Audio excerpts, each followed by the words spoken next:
లావణ్య, మీరు అబద్ధం ఆడుతున్నారా? ఈ ఎఫ్ఐఆర్ ఏంటి? ఇది మీరు చేసిన ఫిర్యాదు ఆధారంగా పోలీస్ స్టేషన్లో వేసిన ఎఫ్ఐఆర్. ఇది పోలీస్ స్టేషన్ ఏంటంటే అది పట్టాభిపురం పోలీస్ స్టేషన్లో మీరు చేసిన ఫిర్యాదు ఆధారంగా ఈ ఎఫ్ఐఆర్ నమోదైందా?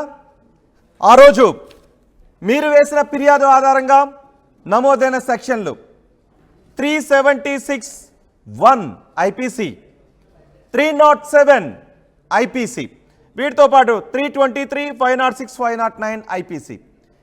ఈ సెక్షన్ల కింద కేసులు నమోదయ్యాయి. మరి మీరు ఈ ఫిర్యాదు చేయడానికి కారణం ఏంటి? లావణ్య, మీరు అబద్ధం ఆడుతున్నారా? రాజ్ నాటకాలు ఆడుతున్నాడా? ఈరోజు చూద్దాం. లావణ్య, మీరు రండి. రాజ్ తరుణ్, మీరు కూడా ఈ షో చూస్తుంటే ఆర్టీవీ స్టూడియోకి రండి. ఎడతెగని సీరియల్లా సాగుతున్న ఇందులో వాస్తవాలు ఏంటో తేలుద్దాం ఈ షోలో.